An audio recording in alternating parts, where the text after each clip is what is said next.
Students, इस video के अंदर हम देखेंगे design procedure of spur gear. तो अभी तक जिन लोगों ने चैनल को सब्सक्राइब नहीं किया है उसको सब्सक्राइब कर दे और ज्यादा से ज्यादा स्टूडेंट को इसको शेयर करें। सो चलो स्टार्ट करते हैं design procedure of spur gear. लेकिन जिन लोगों ने भी मेरा पिछला 3 वीडियो नहीं देखा है वो मेहरबानी करके ये वीडियो और इसके बाद के आने वाले जो भी न्यूमेरिकल वाले वीडियो है वो ना देखे, क्योंकि तुमको समझ में ही नहीं आएगा।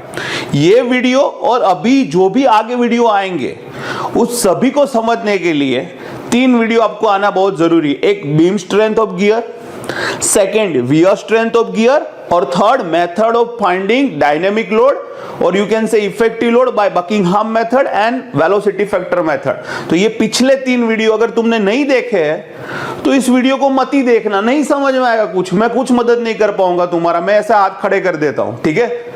तो अब ये वीडियो और आने वाले जितने भी सारे वीडियोस है उनको समझना है, तो मैंने बोला ये 3 वीडियो देख लो, फिर बाद में इस वीडियो में आओ। अभी आप देख रहे हो कि देख लूंगा तो नहीं समझ में आएगा, अभी आप बैक चले जाओ और प्लेलिस्ट में जाके beam strength of gear, wear strength of gear and method of finding dynamic load या you can say effective load by Buckingham method और वेलोसिटी फैक्टर मेथड, वो देख के आओ फिर यहाँ पे आना, ठीक है। तो अब मैं मान के चलता हूँ कि आपने वो 3 देख लिया, अच्छे से समझ में आ गया और आप यहाँ पे आ रहे हो तो आप इससे कनेक्ट कर पाओगे, ठीक है।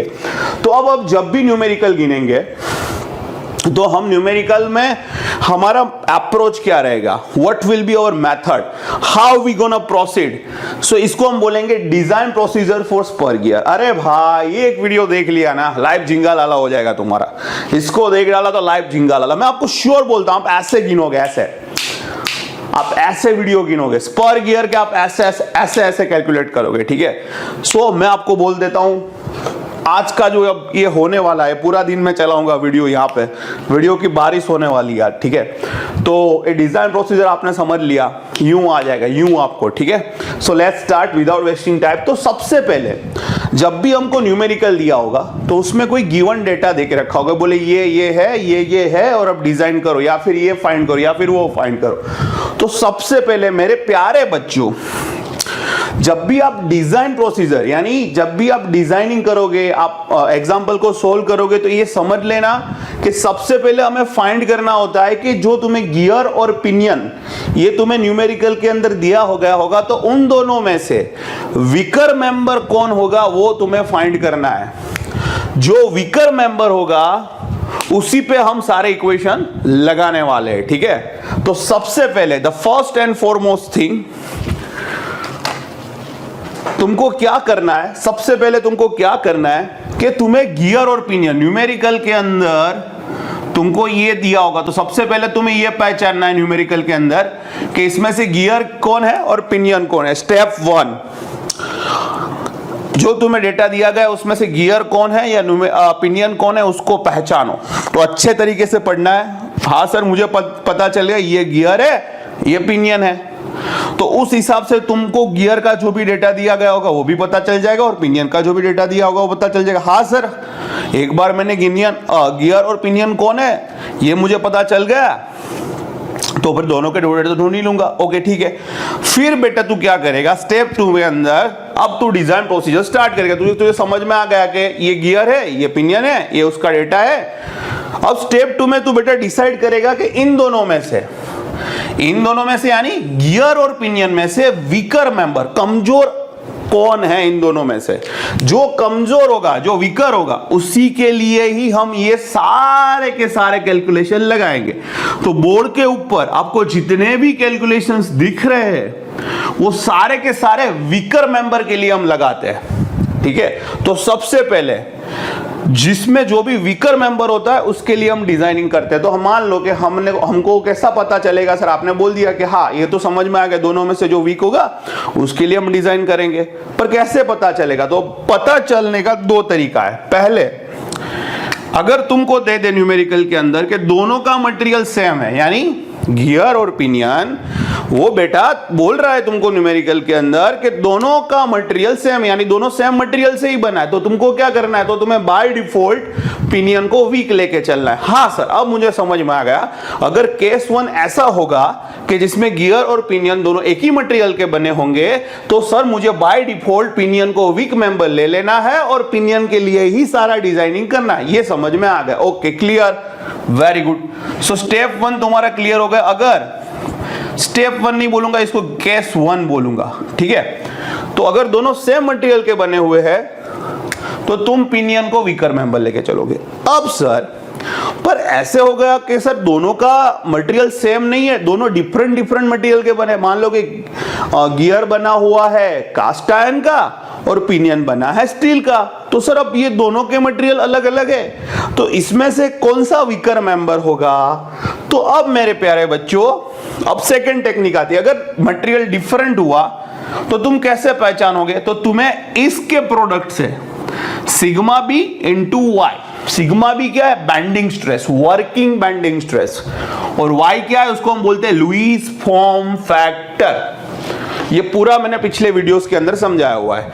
तो हम बैंडिंग स्ट्रेस और लुईस फॉर्म फैक्टर, तो हम क्या करेंगे? पहले गियर का बेंडिंग स्ट्रेस और गियर का लुईस फॉर्म फैक्टर, इन दोनों का मल्टीप्लिकेशन करोगे तो मान लो कि sigma B into Y of gear, इसका आंसर आया 50, और सिग्मा बी इंटू वाई, अब sigma B of pinion and Lewis form factor of pinion, इसका मल्टीप्लिकेशन किया, आंसर आया 100।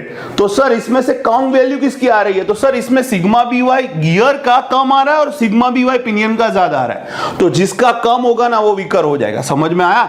सो तुम्हें दोनों का प्रोडक्ट ढूंढना है, sigma B of the gear ढूंढो, वाई ऑफ द गियर ढूंढो, दोनों का मल्टीप्लिकेशन करो। उसी तरीके से सिग्मा बी ऑफ पिनियन ढूंढो, वाई ऑफ पिनियन ढूंढो। सिग्मा बी सेम ही होता है, सिग्मा बी होता है बैंडिंग स्ट्रेस, आता हूं सारी चीजें कि सर सिग्मा बी गियर का क्या अलग होगा, सिग्मा बी नहीं, बैंडिंग स्ट्रेस सेम ही होता है, सिर्फ लुईस फॉर्म फैक्टर गियर का अलग होगा और लुईस फॉर्म फैक्टर पिनियन का अलग होगा, ठीक है। अगर दोनों सेम मटेरियल से बने तो हमें पता है पिनियन लेके ही चलना है, ठीक है। सो ये दिमाग में डाल दो, बैंडिंग स्ट्रेस तो हम पहले से ढूंढ लेंगे। अब तुम बोलोगे सर चलो अब साथ साथ में बता ही दो कि कैसे ढूंढोगे, तो मैं बता देता हूं, पर पहले इसको समझ लो। ये जो मल्टीप्लिकेशन ढूंढोगे तुम, सिग्मा बी वाई गियर का और सिग्मा बी वाई पिनियन का, इसमें से जिसकी वैल्यू कम आएगी वो तुम्हारा वीकर मेंबर होगा। So whichever is less is considered a weak member, ठीक है। तो इस तरीके से केस 2 में तुम फाइंड कर सको। This is how you can solve by case 2 कि सिग्मा बी वाई का मल्टीप्लिकेशन करो, जिसका गियर और पिनियन से जिसमें सिग्मा बी वाई का मल्टीप्लिकेशन कम आया वो वीकर होगा, उसको लिए हम डिजाइन करें। मान लो कि गियर का कम आया तो फिर गियर के लिए सारा डिजाइनिंग होगा। क्लियर? Okay, done. अब सर आपने बोला कि सिग्मा बी कैसे ढूंढेंगे, तो मेरे प्यारे बच्चों इसको सिग्मा बी को बोलते हैं वर्किंग बैंडिंग स्ट्रेस। तो तुम्हें गिवन डेटा के अंदर ऐसे लिख के दिया गया होगा कि SU is equal to 120 newton per mm square, या फिर तुमको ऐसा बोलेगा ultimate strength is 120 newton per mm square, या फिर इस अल्टीमेट स्ट्रेंथ को दूसरे वर्ड में ऐसे भी बोलेगा endurance strength is 120 newton per metre square. So bending stress, working bending stress is ultimate strength divided by T। तो जो भी तुम्हें अल्टीमेट स्ट्रेंथ दिया है या जो भी एंड्योरेंस स्ट्रेंथ दिया है उसको 3 से डिवाइड कर लो। मान लो कि तुम्हें न्यूमेरिकल में दिया है ultimate strength is 120 newton per mm square, तो बैंडिंग स्क्वायर क्या हो जाएगा 120 divided by 3, so that will be 40। So sigma b 40, sigma b 40, ये सिग्मा बी तो सेम ही होता है, सिर्फ लुईस फॉर्म फैक्टर दोनों का अलग आएगा, गियर और पिनियन का, टीथ के हिसाब से, ठीक है। सो बैंडिंग से समझ में आ गया? क्लियर? तो जो भी तुम्हें न्यूमेरिकल के अंदर अल्टीमेट स्ट्रेंथ दिया होगा उसको तुम डिवाइड बाय 3 कर देना मेरे प्यारे बच्चों, तुमको सिग्मा बी मिल जाएगा। यस और नो? क्लियर? डन।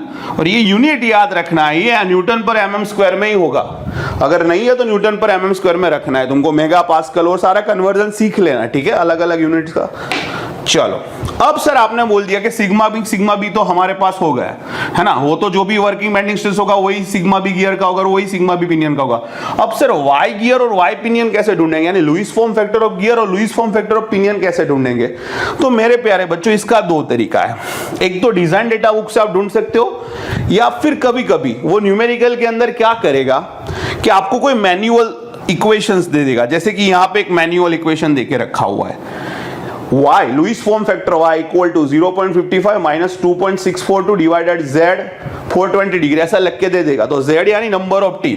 अब मान लो कि मुझे गियर के लिए ढूंढना है, तो मान लो कि गियर के टीथ मुझे 25 दे के रखे हैं, तो मैं यहाँ पे क्या करूंगा 0.55 माइनस 2.642 और z यानी टीथ होते हैं वो यहाँ पे 25 करके इसको मैन्युअली सोल्व करूंगा, तो y की कुछ वैल्यू आएगी, तो गियर का लुईस फॉर्म फैक्टर है। उसी तरीके से मान लो कि पिनियन का टीथ मुझे दे के रखा है 18, तो यहां पे मैं क्या करूंगा, z की जगह पे 18 रख दूंगा और इस y को सोल्व करूंगा तो मुझे पिनियन का y मिल जाएगा, यस और नो। तो मैन्युअली तुम्हें y गियर और y पिनियन मिल गया। अब इस दोनों का मल्टीप्लिकेशन करो, जिसका कम आया वही कर। अब दूसरी चीज, सर डिजाइन डेटा बुक से कैसे ढूंढे? तो मेरे प्यारे बच्चों, अभी तुम्हें स्क्रीन पे एक इमेज दिख रही होगी, ठीक है? ये डिजाइन डेटा बुक में भी तुम्हें मिलेगा। अब डिजाइन डेटा बुक कौन सी यूज करनी है, यहाँ पे बहुत सारे बच्चों का सवाल होगा। तुमको यूज करना है डिजाइन डेटा बुक बाय वीबी भंडारी, है ना? गूगल पे जाओ, लिखो design data book by VB Bhandari, PDF तुमको मिल जाएगा। क्लियर? दूसरा, न्यूमेरिकल के लिए मैं कौन सा टेक्स्ट बुक यूज कर रहा हूं? न्यूमेरिकल के लिए सबसे बेस्ट टेक्स्ट बुक है वीबी भंडारी, वो भी design of machine element by वीबी भंडारी। वही टेक्स्ट बुक भी वीबी भंडारी और मशीन डिजाइन डेटा बुक भी वीबी भंडारी यूज करेंगे। दूसरा, किसी को अगर ज्यादा प्रैक्टिस करना है तो कौन सी बुक यूज करें? तो machine design of machine element आप टेक्निकल कर सकते हो, पर कोई जरूरत नहीं टेक्निकल पब्लिकेशन की। Just we are going to stick to the V B Bhandari, design of machine element by वीबी भंडारी। और डिजाइन डेटा बुक भी हम क्या करेंगे, डिजाइन ऑफ मशीन एलिमेंट की जो भी डेटा बुक यूज करेंगे वो भी भंडारी की करेंगे। दोनों तुमको पीडीएफ मिलेगा, गूगल पे ढूंढ लेना, ठीक है? कैसे ढूंढना है तुमको आता है। Okay, clear. तो आप जो डिजाइन डेटा बुक करोगे उसमें से आपको गियर का जो डिजाइनिंग है डेटा बुक में से आपको इंडेक्स में देखना है कि कहां पे दिया हुआ है। तो वहां पे आपको स्पर गियर का जो भी चैप्टर होगा या फिर गियर डिजाइनिंग का जो भी चैप्टर होगा डिजाइन डेटा बुक में, वहां पे आपको इस तरीके से जो स्क्रीन में इमेज दिख रहा है उस तरीके से Lewis form factor, pressure angle के हिसाब से लुईस फॉर्म फैक्टर कितना है वो आपको वहां से मिल जाएगा। न्यूमेरिकल में भी आपको बता दूंगा। तो मान लो कि आपका गियर का 25 या 24, जो भी मैं यहाँ पे रैंडमली बोल रहा हूं, तो उस हिसाब से डिजाइन डेटा बुक में बाजू में लिखा होगा कि अगर ये 20 डिग्री का टेबल है तो अगर टीथ इतना है तो Lewis form factor y equal to इतना लेना है, ठीक है? ये डिजाइन डेटा बुक में होगा। न्यूमेरिकल में करेंगे सब समझ में आएगा। उसी तरीके से पिनियन में 18 टीथ है तो टीथ के हिसाब से उसका लुईस फॉर्म फैक्टर इतना होगा, वो आपको डिजाइन डेटा बुक में आपको मिल जाएगा। कैसे यूज करेंगे न्यूमेरिकल में बता दूंगा, ठीक है? तो ये आप डिजाइन डेटा बुक से भी यूज कर सकते हो। So this is how we can find Lewis form factor. तो यहां तक का तुम्हारा क्लियर हो गया, ठीक है? अब कभी कभी मेरे प्यारे बच्चों ऐसा होगा कि वो तुमको टीथ नहीं देगा। मान लो कि तुम्हें बोल दिया कि दोनों मटेरियल सेम बने हुए हैं, तो तुम्हें पता चल गया कि गियर और पिनियन दोनों का मटेरियल सेम है और पिनियन हमें वीकर मेंबर लेना है। तो अब तुमको टीथ ही नहीं देके रखा है पिनियन का, तो क्या करोगे? या फिर कोई एक, मान लो कि कोई एक चीज आपको पता चल गई कि वीकर मेंबर है पर उसका टीथ ही नहीं देके रखा है, या फिर आपको कभी कभी क्या ऐसा वेलोसिटी रेशियो भी दे देगा, वो इसको इस तरीके से बोलेगा वेलोसिटी रेशियो या स्पीड रिडक्शन रेशियो या फिर गियर रेशियो या स्पीड रेशियो, आप जो भी बोलो ये एक ही चीज है।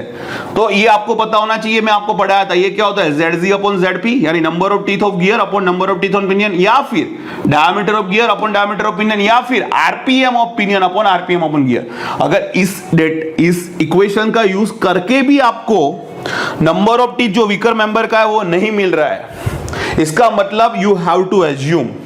तो उस केस में, किस केस में, जब आप जितने भी डेटा दे के रखा हुआ है उसका यूज करके आपको जो भी वीकर मेंबर है उसका टीथ नहीं मिल रहा है, तो वहां पे हम एज्यूम करेंगे। तो याद रख लो, जब भी 20 डिग्री प्रेशर एंगल का तुमको गियर दिया होगा तो हमें अगर वीकर मेंबर का टीथ नहीं दिया है तो हमें उसे एज्यूम करना पड़ेगा, तभी हम आगे जा पाएंगे। तो हमें कितना एज्यूम करके चलना है, 18। So minimum number of teeth for 20 degree हमें 18 लेके चलना है। किसी बुक में 20 लेके भी चलते हैं, ठीक है? 18 या 20 दोनों में से कोई एक लिख सकते हो। तो कब लेना है, जब तुम्हें सारे डेटा दिया हो और सारे डेटा का इस्तेमाल करके भी तुमको टीथ ना मिलता हो, तो उस वीकर मेंबर के टीथ के बिना हम आगे नहीं बढ़ सकते। तो उस समय जो भी वीकर मेंबर होगा उसके टीथ नहीं दिया या जो भी डेटा दिया उसका इस्तेमाल करके वो नहीं मिल सकता है, तब हम वीकर मेंबर का टीथ एज्यूम करके चलेंगे 18 फॉर 20 डिग्री, ठीक है? तो ये मैंने समझा दिया, इसको भी याद रहना चाहिए। अब दूसरा आएगा तुम्हारा फेस विथ, है ना? Face width of gear. तो ये तुमको नहीं देगा कभी कभी, अगर दिया है तो वो लेके चलना, अगर नहीं दिया है तो हमें face with B equal to 10M assume करके चलेंगे, 10 इंटू मॉड्यूल। अब मॉड्यूल क्या होता है वो तुम्हें पता है, डायमीटर अपॉन टीथ, ठीक है? सो हम face with B equal to 10M assume करके चलेंगे। तो जहां पे भी फेस विथ नहीं दिया है so at that time you have to assume, ठीक है? अब तीसरी चीज, अब वेलोसिटी भी हमें ढूंढने की आएगी, ठीक है।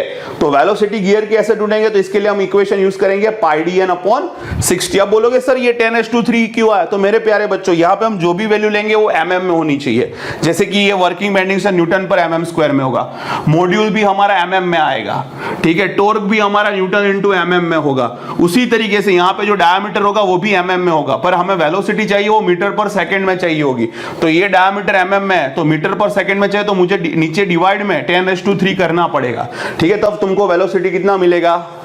मीटर पर सेकंड में। अब उस वेलोसिटी के हिसाब से तुम्हें वेलोसिटी फैक्टर फाइंड करना होगा, है ना, मैंने वीडियो में बताया हुआ। अगर तुम्हारा वेलोसिटी 10 से कम आता है, तुम्हें वेलोसिटी फैक्टर लेना है 3/3 + v। मान लो कि ये आया 5, तो तुम्हारा वेलोसिटी फैक्टर हो जाएगा 3/3 + 5 यानी 3/8।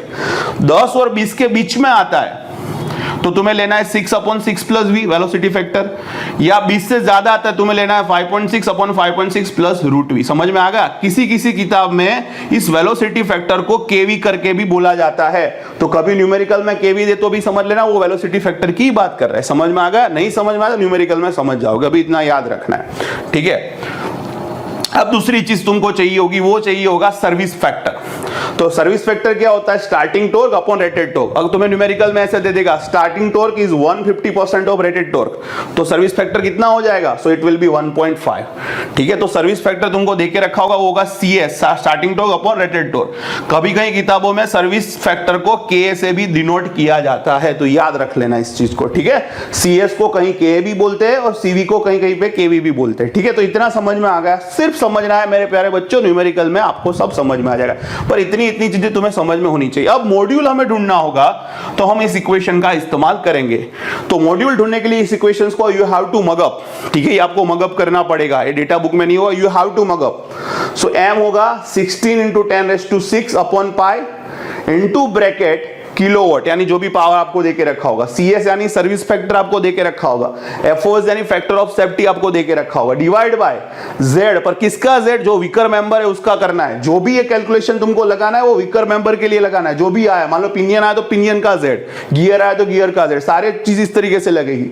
तो Z pinion, teeth of pinion, RPM of pinion, NP, velocity factor B/m। अगर नहीं दिया है P = 10m ले रहे हैं तो B/m कितना हो जाएगा? 10, ठीक है। फिर सिग्मा बी लेके आए ultimate divide by 3 into Lewis form factor जो भी वीकर मेंबर है उसका, और ये ब्रैकेट कंप्लीट और पूरा ब्रैकेट का रेस टू 1/3। इसको याद रख लेना, भूल ना हो जाए। तो यहाँ पे जो भी मॉड्यूल मिलेगा तुमको mm में मिलेगा, ठीक है। फिर हमें टॉर्क ढूंढना है, तो कैसे ढूंढना है? तो मैंने आपको बताया टॉर्क क्या होता है, पावर होता है 2.T/60, तो टॉर्क क्या हो जाएगा 60P/2। इससे हम 10⁻6 मल्टीप्लाई करते हैं ताकि हमारा आंसर न्यूटन इंटू mm में आए, ठीक है। और फिर हमें टेंजेंशियल फोर्स मिल जाएगा, या फिर टेंजेंशियल लोड आप जो बोले वो क्या होगा। तो टेंजेंशियल फोर्स, तो हमें ये पता होता है कि टॉर्क होता है टेंजेंशियल फोर्स इंटू d/2 या टेंजेंशियल लोड इंटू d/2। तो टेंजेंशियल लोड यहाँ पे मिल जाएगा, टेंजेंशियल फोर्स हमें मिल जाएगा 2T डिवाइड बाय d हो जाएगा। यस और नो? ठीक है। अगर पिनियन वीकर मेंबर है तो यहाँ पे dp लिखूंगा, अगर गियर वीकर मेंबर है तो यहाँ पे dg लिखूंगा। Clear? So this is how you can find it. अब आगे देखते हैं, देखेंगे कि उसके बाद जब हमने ये सारी चीजें कर ली, मैंने जो भी यहाँ पे समझा दिया वीकर मेंबर कैसे ढूंढते हैं, उसके बाद हमें ये चीजें पता होनी चाहिए। बीम स्ट्रेंथ क्या होता है? तो ये होता है mb sigma b into y। ये सारी चीजें क्या ऑलरेडी मैंने वीडियो में एक्सप्लेन करके रखा है, बीम स्ट्रेंथ ऑफ गियर। तो आप ये देख ले वीडियो अगर नहीं समझ में आ रहा है बीम स्ट्रेंथ ऑफ गियर वाला। फिर ये वियर स्ट्रेंथ हमें पता होता है क्या होता है, dp bq इंटू के। एक यहां से आया तो वियर स्ट्रेंथ ऑफ गियर वाला वीडियो मेरा देख ले। तो बीम स्ट्रेंथ वियर स्ट्रेंथ हमें फाइंड करना है उसके बाद, ठीक है। So we need to find beam strength and wear strength. जो भी डेटा देके रखा होगा तो हमें पता है ये सारी चीजें कैसे ढूंढनी है। सो मैंने ऑलरेडी एक्सप्लेन करके रखा है। तो हम क्या करेंगे, न्यूमेरिकल में बीम स्ट्रेंथ और वियर स्ट्रेंथ ये दोनों फाइंड करेंगे। उसके बाद हमें चेक करना है कि हमारा डिजाइन, जो भी हमने मॉड्यूल फाइंड किया है, जो भी डिजाइन किया गियर का, क्या वो सेफ है या नहीं है। सो कैसे चेक करेंगे? तो चेक करने के लिए हमें देखना है, हमें सबसे पहले इफेक्टिव लोड फाइंड करना होगा। तो अब तुमको न्यूमेरिकल में बोलेगा कि तुमको इफेक्टिव लोड या फिर तुमको डायनेमिक लोड, दोनों तरीके से कोई एक वर्ड यूज कर सकता है। तुमको वेलोसिटी फैक्टर से ढूंढना है, तो वेलोसिटी फैक्टर, तो पी इफेक्टिव ढूंढने के दो मेथड है, एक तो वेलोसिटी मेथड और एक बकिंघम मेथड। तो मेरा वीडियो है, अगर वो नहीं देखा है तो जाके देख लीजिए, मैंने यहाँ पे बहुत शॉर्ट में बता दिया इसको, ये सारी चीजें मैंने शॉर्ट में निपटाई क्योंकि उस पर मैंने डिटेल में एक्सप्लेन किया हुआ है। तो पी इफेक्टिव ढूंढने का वेलोसिटी फैक्टर मेथड है, उसमें पी इफेक्टिव कैसे ढूंढते हैं, CS upon CV into PT। तो यहां से तुमको PT मिल जाएगा, सर्विस फैक्टर देके रखा होगा, CV तुम वेलोसिटी के हिसाब से ढूंढ लोगे, ठीक है। तो इस तरीके से। अब दूसरी चीज मैं बताना चाहता हूं कि कभी कभी क्या होता है कि तुम्हें वेलोसिटी नहीं दी गई होती है, तुमको वेलोसिटी नहीं दी गई होती है, जैसे कि तुम्हारे पास अगर सब डेटा हुआ D N ये सारा डेटा है तो तुम वेलोसिटी ढूंढ लोगे और उसके हिसाब से CV डिसाइड कर लोगे। पर कभी कभी क्या होता है, डायमीटर नहीं देके रखा हुआ है, तो उस केस में अगर तुम वेलोसिटी नहीं ढूंढ पाओगे तो तुम CV भी डिसाइड नहीं कर पाओगे, और CV भी डिसाइड नहीं कर पाओगे तो यहाँ पे मॉड्यूल में CV चाहिए होगा, तो मॉड्यूल भी तुमको नहीं मिलेगा। तो उस केस में जब तुमको ऐसा डेटा दिया है कि उस डेटा का इस्तेमाल करके तुम्हें V मिल ही नहीं सकता है, उस समय में इसको याद रखना है, उस समय पे हम एज्यूम करेंगे वेलोसिटी को। अगर नहीं दिया गया होगा, वेलोसिटी मिल नहीं सकता है, तो हमें वेलोसिटी कितना लेके एज्यूम करके चलना है, 5 मीटर पर सेकंड। सो उस केस में हम वेलोसिटी 5 मीटर पर सेकंड एज्यूम करके चलेंगे। जब डेटा ऐसा दिया हो तब करना है कि कुछ मिले ना, वेलोसिटी मिले ही ना डेटा का यूज करके, तो वेलोसिटी 5 मीटर पर सेकंड एज्यूम करेंगे तो CV कितना होगा, 3/3+5, यानी 3 बाइट लिख देंगे। कहां पे, जब हमें कुछ दिया नहीं गया होगा तब, अदरवाइज नॉट। सो अगर कुछ नहीं दिया तो वेलोसिटी 5 मीटर पर सेकंड करके चलेंगे, तो CV भी तुमको मिल जाएगा, या फिर वेलोसिटी से हिसाब से तुम यहां से CV ढूंढ लोगे, या फिर नहीं दिया हो तो वेलोसिटी 5 लेके तुम एज्यूम करके CV ढूंढ लोगे, CV मिल जाएगा। PT कैसे ढूंढना है यहां पे बता दिया है। तो इफेक्टिव मेथड से तुम वेलोसिटी फैक्टर के मदद से इफेक्टिव ऐसे ढूंढ सकते हो। दूसरा मेथड होता है बकिंघम मेथड, ठीक है। तो बकिंघम मेथड में कैसे करना है, बहुत डिटेल में वीडियो है क्योंकि इक्वेशंस भी बहुत सारे आएंगे, तो मैं भी वही भी बता रहा हूं आपको कि आप वो वीडियो देख लेना। वहां पे मैंने पी इफेक्टिव कैसे फाइंड कर लिया, तो उसका इक्वेशन क्या था बकिंघम से, CS PT plus PD। CS कैसे ढूंढना है वो दिया होगा, PT आप वहां से मिल जाएगा। अब डायनेमिक लोड कैसे ढूंढना है, तो डायनेमिक लोड का पूरा इक्वेशंस मैंने बकिंघम मेथड में बताया हुआ है कैसे ढूंढते हैं, क्योंकि इसको लिखूंगा तो पूरा बोर्ड उससे ही भर जाएगा। सो यू नो दैट के PD यानी डायनेमिक लोड कैसे ढूंढते हैं, ठीक है। तो ये मैंने ऑलरेडी आपको बकिंघम मेथड वाला वीडियो यानी third method of finding dynamic load उसमें समझाया हुआ है। सो आप इसका यूज करके पी इफेक्टिव फाइंड कर लोगे। अब आपका डिजाइन सेफ है या नहीं कैसे आपको पता चलेगा, तो आपको किसी एक मेथड का यूज करके पी इफेक्टिव ढूंढना होगा, या फिर वेलोसिटी फैक्टर का कर लो तो आपको ये CS अपॉन CV PT वाला लगाना पड़ेगा, या फिर बकिंघम का यूज करना है तो आपको CS PT प्लस PD लगाना पड़ेगा। कोई एक आपको बोलेगा न्यूमेरिकल में कि किसी एक का यूज करके आपको बोलेगा कि इसका यूज करके आपको फाइंड करना है, तो आपने दोनों में से किसी एक मेथड की मदद से आपने पी इफेक्टिव फाइंड कर लिया, तो आपको चेक करना है कि आपका पी इफेक्टिव का जो भी वैल्यू आए वो बीम स्ट्रेंथ की जो वैल्यू आ रही है उससे कम होना चाहिए, और आपका पी इफेक्टिव का जो भी वैल्यू आए वो वियर स्ट्रेंथ की जो वैल्यू आए उससे कम होना चाहिए। अगर कम नहीं है तो उसका मतलब क्या होगा, आपका फेल्योर हो जाएगा। यानी जो भी लोड लग रहा है अगर ये बीम स्ट्रेंथ और वियर स्ट्रेंथ इस दोनों से कम नहीं होगा यानी ग्रेटर देन हो जाएगा तो आपका डिजाइन फेल्योर हो जाएगा। तो आपको अगेन फिर से डिजाइन करना होगा और पूरा डेटा मॉडिफाई करना पड़ेगा। समझ में आ रहा है? So you need to check कि आपका पी इफेक्टिव बीम स्ट्रेंथ और वियर स्ट्रेंथ दोनों से कम होना चाहिए। अगर ये दोनों आ गया